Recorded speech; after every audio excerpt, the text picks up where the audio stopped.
Ciao a tutti, sono Alexanderdario, bentrovati su Warframe.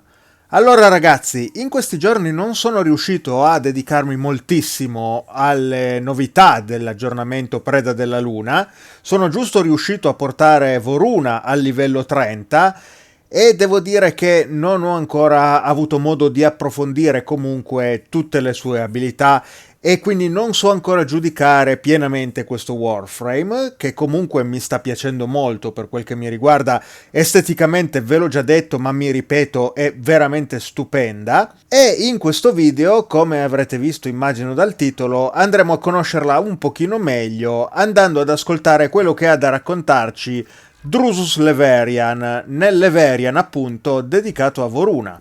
Quindi andiamoci subito e vediamo un po' che cosa ha da raccontarci. Lured back by the promise of knowledge. Esatto, sono di nuovo qui. Sono molto curioso. C'è anche la luna. Del resto la nostra Voruna è molto legata alla luna. Allora, come al solito ragazzi, farei una piccola donazione al nostro Drusus, nella speranza che arrivino dei nuovi Leverian in futuro e che arrivino anche per i Warframe già usciti, perché sono veramente molto interessanti questi approfondimenti e veramente mi piace molto ascoltarli. Quindi doniamo questi soldini. Unexpected. I'm speechless. Prego, Drusus. E andiamo ad ascoltare quindi che cosa ha da raccontarci. Impressive, isn't she? The relentless hunting shadow of the Night of Naga Drums. The last thing many an Orokin lord ever saw. Voruna, she-wolf incarnadine. The heart of the pack. Hunter of godprey. We remember her as a primal horror. The pitiless devourer, stalking burning cities of white and gold, slavering for godflesh. This was not always so. Once, Voruna was the obedient guardian of the Circulus, the holiest of Yuvan temples, upon none other than veiled Lua. Like a loyal beast, Voruna would roam Lua with her 4 steel-maned wolves, the stealthy Dinar, invigorating Raksh, the stalwart Lycath, and the fierce Ulfron.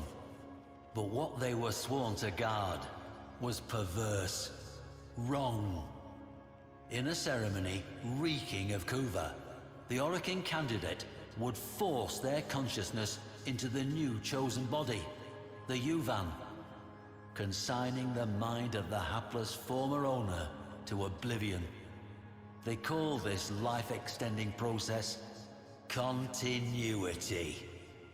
Executor Tuval was one of the ruling 7 and head of the Yuvan clerisy, high-ranking officiators who enacted the hideous ritual, all of whom were now all dead, torn apart, all save for Tuval, now a man pursued.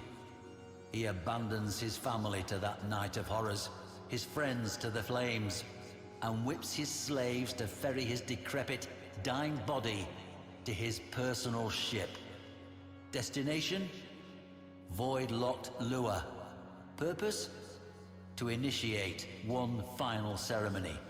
To trade one last body, one last life for his own, before the Empire burned.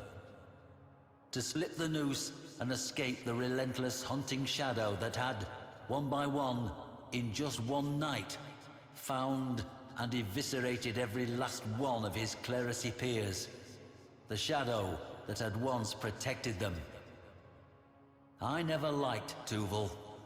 What followed made me loathe him even more. Ok ragazzi, le premesse sono piuttosto interessanti, anche perché si parla di un rituale che noi abbiamo in teoria già incontrato, perché questo Yuvan dovrebbe essere lo stesso rituale che la regina dei Greenear aveva intenzione di fare su di noi. Intanto guardate che bella... visualizza filmato? Ok, finisco solo il discorso ragazzi, però dicevo, Dovrebbe essere lo stesso rituale che la regina dei Grini aveva intenzione di fare su di noi per impossessarsi del nostro corpo e tornare giovane. E quindi, molto molto interessante. Vediamo come si sviluppa la cosa, ma prima di tutto vediamo questo filmato. È la prima volta che c'è un filmato all'interno del Leverian, sono molto molto curioso. Ah, ok, è un modo per andare a recuperare il filmato che introduce l'aggiornamento. Ok ragazzi, quindi direi di non proseguire oltre, l'abbiamo già visto nel precedente video e quindi lo interromperei se si può. Ok, buono a sapersi comunque, se siete curiosi di rivederlo, ecco qua, è a vostra disposizione all'interno del Leverian. Interessante. Allora, a questo punto proseguiamo con Dinar, il primo lupo della nostra Voruna. Here is Dinar, the Shadowed. He gave Voruna the gift of stealth, that she might only take by surprise, but never be taken. Let us speak of what made the Circulus special. The first void conjunction. It came suddenly, steeping Lua in malevolent, lashing void stuff. Within the moonplasm, thoughts took horrifying physical forms. Images dredged up from childhood nightmares or adult neuroses were abruptly tangible and real. Madness overtook many. It was to this place, the Circulus, that Tuval fled, through a void tormented by an extremely unusual conjunction. Thrashing eddies, violent currents, and the appearance of horrifying beasts never seen before or since. It was as if, some have noted, the fabric of the universe echoed the upheaval, tearing apart the fabric of the origin system. Coincidence? I have lived too long to believe so, but can provide no explanation greater than that. Hoping against hope that the void would keep the shadow that stalked him from picking up his trail, Tuval touched down upon the powdery skin of sacred Lua. What Tuval lacked in loyalty, he made up for with rat cunning. He should have known better. Ok ragazzi, non so se succedeva già in passato, ma non è possibile muoversi mentre il nostro Drusus ci racconta la storia, quindi avevo intenzione di muovermi un po' sul murales che ritrae Dinar, ma non è stato possibile. Se non altro, una cosa che è migliorata molto è che con questo testo laterale è possibile seguire la storia senza intoppi, mentre in passato i sottotitoli molto spesso capitava che venissero un po' sfasati rispetto alla storia, quindi è sicuramente un miglioramento apprezzabile. Ascoltiamo invece adesso Raksh. Vediamo un po'. It is unclear precisely why Lua is a site of very special void conjunctions, but enacting continuity within the Circulus and Uvarium thereupon guaranteed a safe and strong transition, so long as certain rituals were correctly observed. A privilege reserved only for the Seven themselves. Imagine the scene as the innocent Yuvan would have witnessed it, the vivid insanity of it all. The appointed soprana, bridging the gap between worlds with her song. The Orican executor, shrilling the ritual words. The bone-white void creeping in on all fronts. The Kuva, steaming scarlet in its glass bowl. And the imposing wolf giant, Voruna, pacing the perimeter. 4 loyal wolves at her side. This wolf you see here is Raksh, the Defender, Voruna's own loyal guardian, as she protected her Orokin overlord from whatever madnesses the Void Conjunction would bring, of which there were many. And on that night, Tuval had no such guardian. Quite the opposite.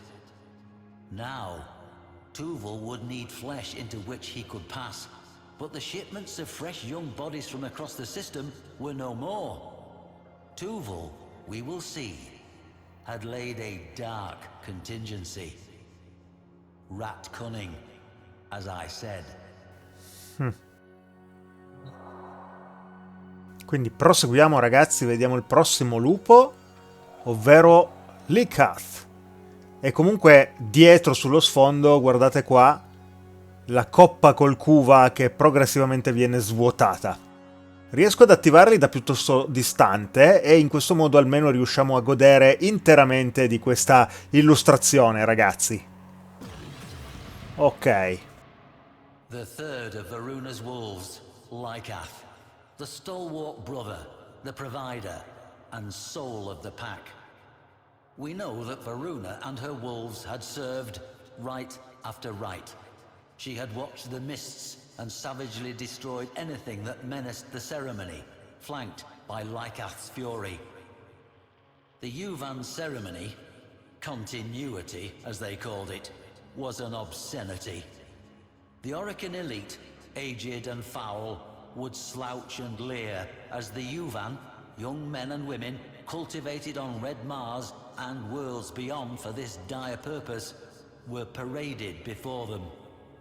They would make their choice, conduct the ritual, and then, well, that young life would be gone. And when those eyes opened once more, it would be their murderer looking out from behind them. Is it any wonder Voruna, freed from the leash of loyalty, was so intent upon making a meal of the Yuvan clerisy? I think not. Let's get to dessert, shall we? Ok, quindi proseguiamo. C'è ancora un lupo da ascoltare, ovvero Ulfrun.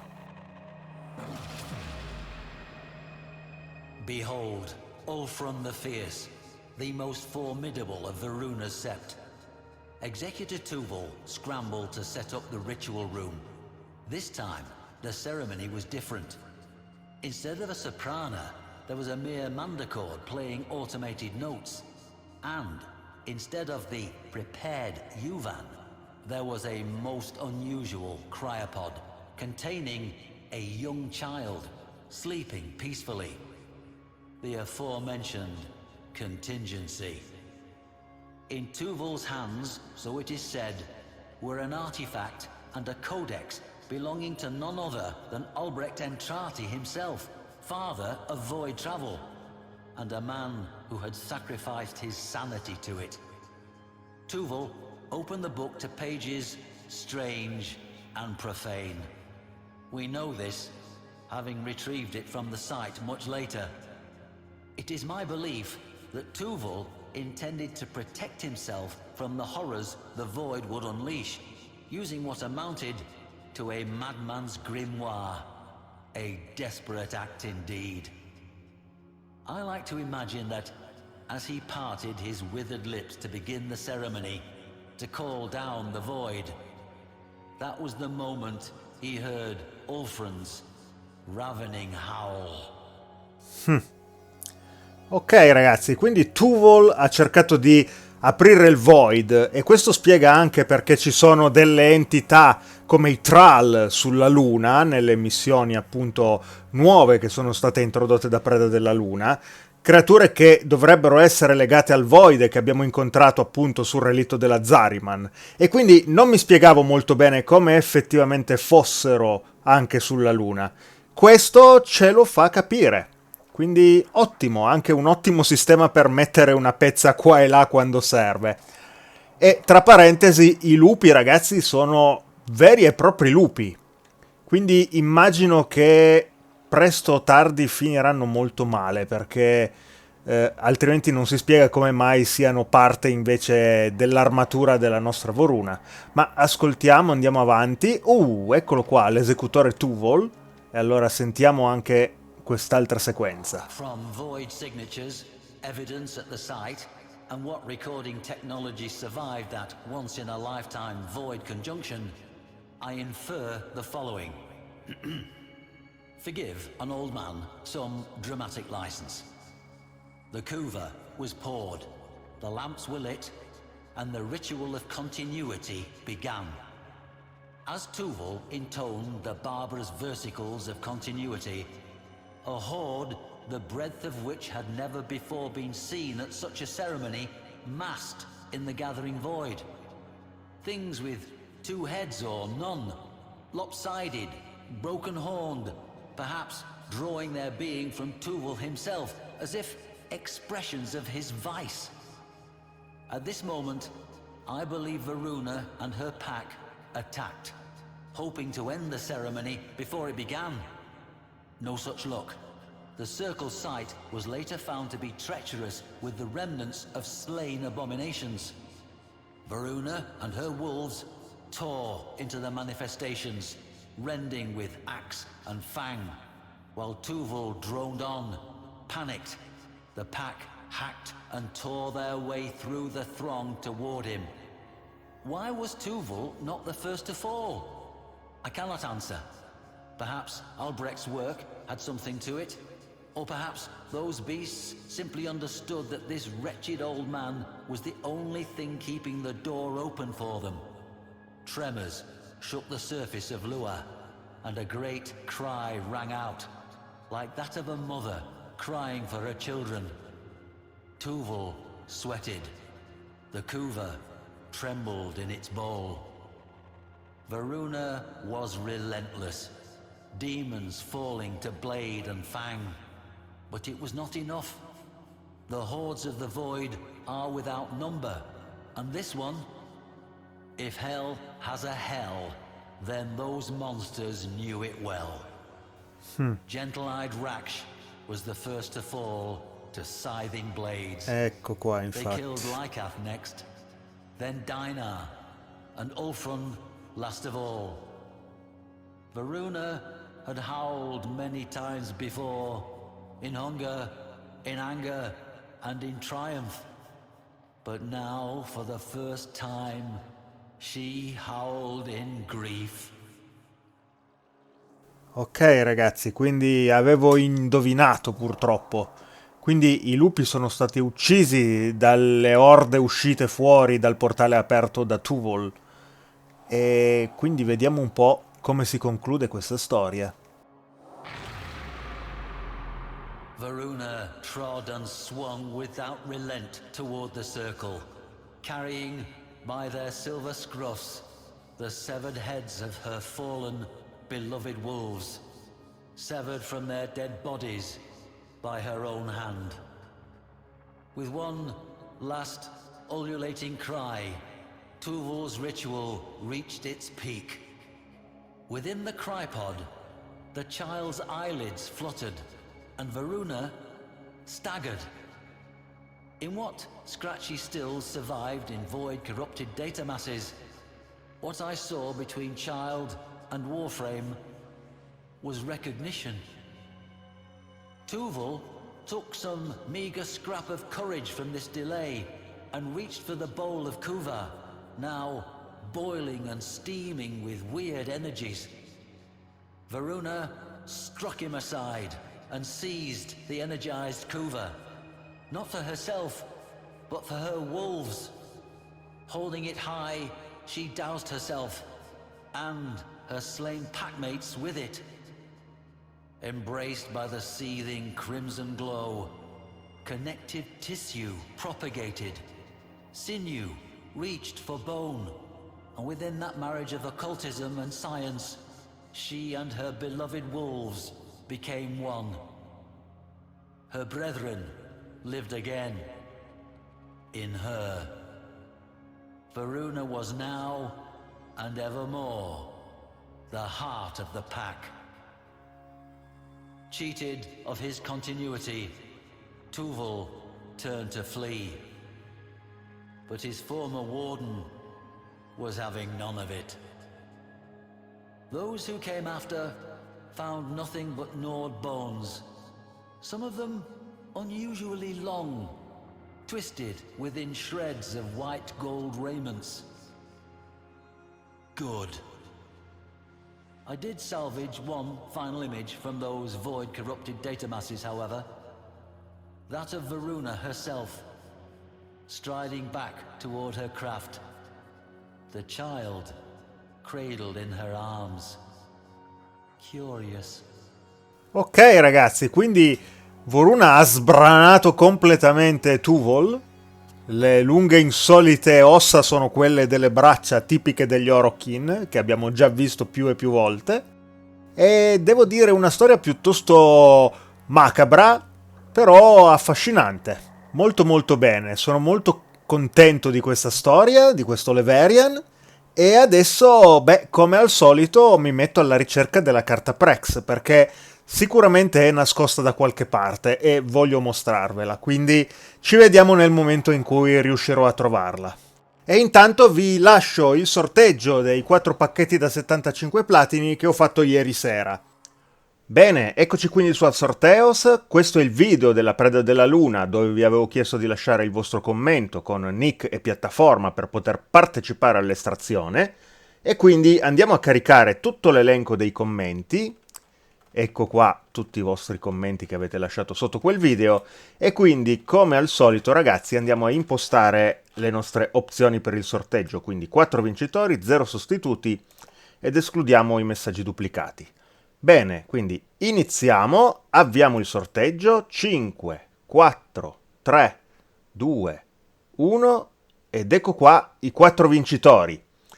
Quindi abbiamo Darsky 115 che gioca da Xbox, abbiamo Mason TC che gioca su PlayStation, abbiamo Trex 60 da PC e per ultimo Chrismat 081681 che gioca da Xbox. Quindi congratulazioni ragazzi, vi portate a casa ciascuno di voi un pacchetto da 75 platini. E adesso torniamo in gioco. Ok ragazzi, è passato un bel po' di tempo, non sono riuscito a trovare da solo la carta Prex, sono dovuto andare a investigare un attimo su internet e devo dire che questa volta l'hanno nascosta davvero bene quelli di Digital Stream, perché è piuttosto segreta da scovare. Allora, bisogna venire qua e come vedete compare un prompt sulla piattaforma qui di Voruna. Attivandola il piedistallo gira e qua, esattamente qua sotto nascosta, ecco qui la carta Prex. Mannaggia. Veramente molto difficile da trovare e veramente molto molto bella anche questa, devo essere sincero. Questa colorazione non è forse identica a quella normale di Voruna, ma non mi dispiace affatto, è molto molto bella, chissà se riesco a riprodurla. Va bene, detto questo, scoperta quindi anche la carta Prex, direi che per questo video è tutto ragazzi, quindi io con questa bellissima visuale su Voruna e sulla Luna vi saluto e vi do appuntamento a un prossimo video. Ciao ciao!